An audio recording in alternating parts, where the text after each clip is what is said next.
others can hold on, but we take away the South African rights. And because of the issue, I'm not sure of the legal status. That's why I say you nationalize and then you reprivatize it so that Nigerians can take it over, and the profit they are taking out of Nigeria will be retained here. There will be no South African share in it.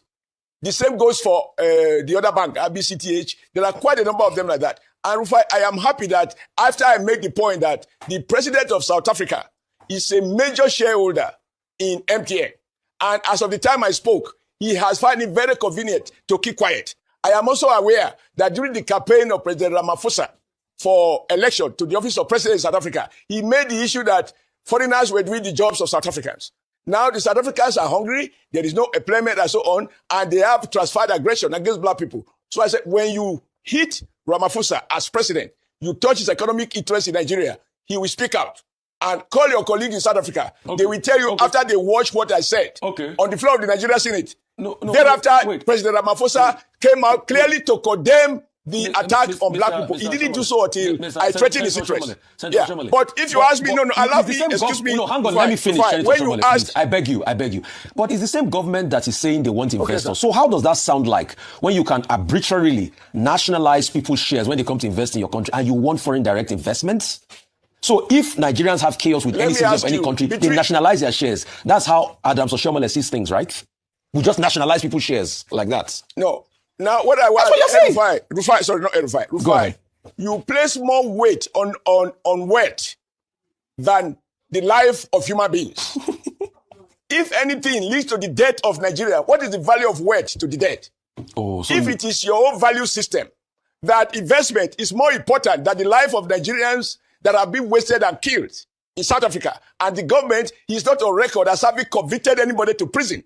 And I know that those in government in South Africa are making money from Nigerian economy and cutting away that money to South Africa.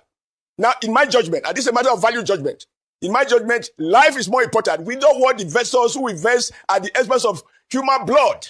If you need Nigerian blood to service, and you do not care about Nigerian human blood because you want to attract investors, I will say, even in my poverty, I value my life. Okay. If in your own case, you value investment, etc. But you are wrong. You are wrong to say if we... Wait. No. Yes? Mr. Oshomole, why don't we nationalize the wealth of all Nigerians rich men because people are dying in the north? Okay. How does that argument sound? Why don't we nationalize the wealth of all Nigerian rich men because people are dying in the north and we've not been able to solve insecurity? Senator. Let's start by that. Before we go. All right. Senator, please, let me ask you this question. That's your problem. About nationalization. Even Starmer. No, you can't ask for a question with the answer. No, you are not talking to a deaf man. You have 3 questions you have not allowed me to answer. Okay, go ahead, please. You have obligation to listen to the person you have dragged out to come and question. Senator Adams, now, please go ahead. Rufai, this is to you. Rufai, this is to you. Yes. This is to you. Yes. Please go ahead and nationalize. That is not my problem. I do not belong to the excessive free market people. But you are comparing like with your like. But I ask you the question, Rufai, is human economy, wealth, or foreign investor, foreign dollar more important than the life of a Nigerian? Answer the question. When the countries, for the first time, they kill Nigerians, they got away with it. Second time, they riot, they kill Nigerians, they got away with it. Third time, they kill Nigerians, they got away with it. Under Buhari, there was an agreement. They broke it, they are killing Nigeria. Nobody is in prison for murder, extrajudicial murder. You are talking about law. Is there no law protecting the life of foreigners who live in your country? Even if they were there illegally, there are legal ways to repatriate them, to deport them. Excuse me, what is money to the dead? If you are a slave of wealth, if you are a slave of foreign investor, even if that investor is blood-soaked and he feeds on Nigerian blood, and you are happy with that because you want the dollar by all means, Rufai, you and I, we do not belong to the same school, and we do not share the same value system. Money is not everything for me. Whatever you want to, if you want to trivialize it and compare like with your like, compare banana with oranges, it's your choice. But I am clear, Nigerians know where I stand. And I'm happy that Nigerians in South Africa, they are happy that somebody spoke for them.